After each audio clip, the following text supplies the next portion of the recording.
आमचे विठ्ठल आहेत. मी माझी प्राचार्य आहे जुन्नर तालुक्यातल्या पूर्व भागामध्ये आणि या ठिकाणी मी राहतो. शरददादांना मानणारा माणूस आहे. अनेक वेळा शरद लेंडे साहेबांच्या पूर्व पठारावर त्या ठिकाणी आलेले आहेत. स्वातंत्र्यानंतर आज जवळजवळ 150 वर्ष लोटलेली आहेत.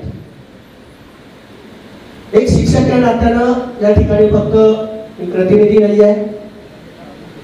जो मुद्दा मला मांडायचा सुरेबू, आजही पठारावरचा जो भाग आहे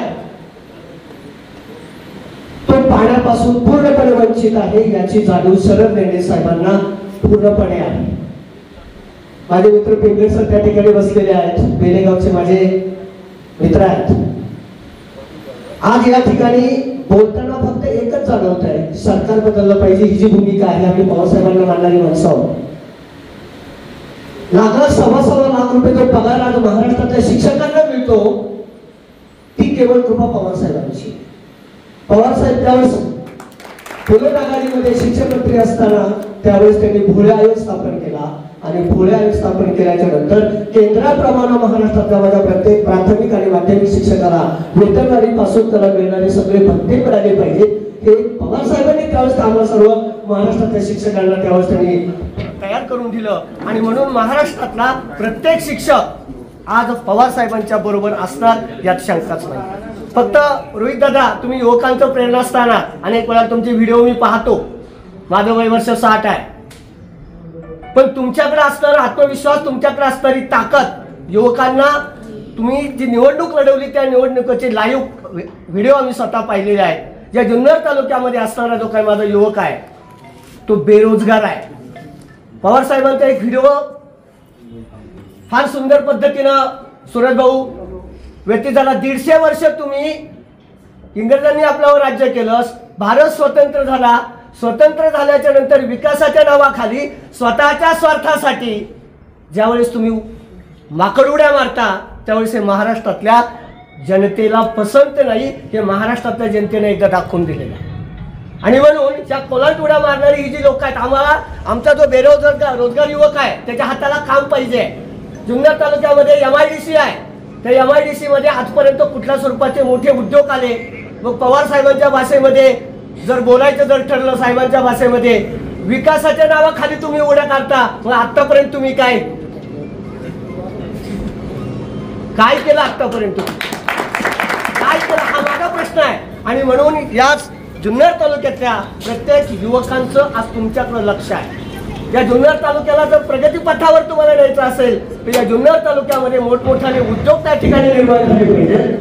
जुन्नर तालुक्यातला युवक संघटित झाला पाहिजे. आणि ज्या युवकांची निष्ठा आहे या ठिकाणी आदरणीय बाळासाहेब ठाकरे, उद्धवसाहेब ठाकरे, पवारसाहेब यांना मानणारा वर्ग या जुन्नर तालुक्यामध्ये फार मोठा आहे.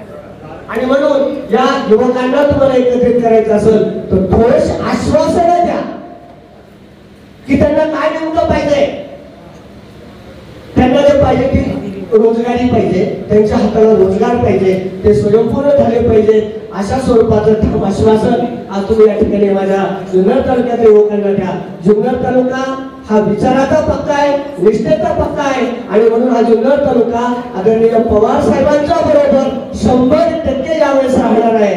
आणि अमोल कोल्हेदारांना या ठिकाणी या खासदारकीच्या निवडणुकीमध्ये पुन्हा त्या ठिकाणी दिल्लीला पाठवल्याशिवाय राहणार नाही. एवढं फक्त माझं मनोगत मी व्यक्त करतो. आमच्या पूर्व भागातला पाण्याचा प्रश्न तुम्ही सोडवा अशा स्वरूपाची एक विनंती, कारण तुम्ही भावी आहात हा प्रश्न तुम्ही लक्षात ठेवा.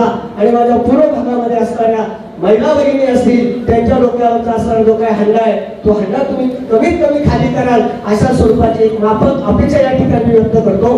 पुनश्च एकदा आपल्या सर्वांनी या ठिकाणी बोलण्याची संधी मला दिली. आपल्या या ठिकाणी संयोजकाचे आभार मानतो आणि थांबतो.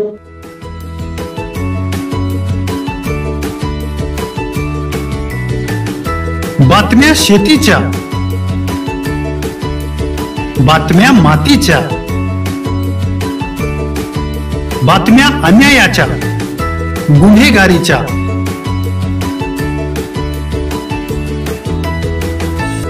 राजकारणाच्या आणि समाजकारणाच्या,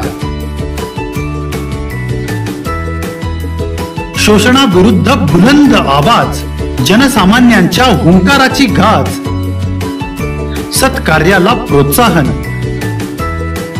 दुष्कृत्याला अनुशासन,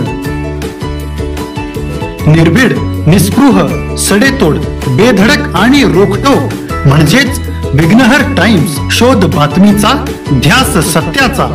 आपलं चॅनल, आपली बातमी. सबस्क्राईब तर कराच, पण बेल आयकॉनवर क्लिक करायलाही विसरू नका.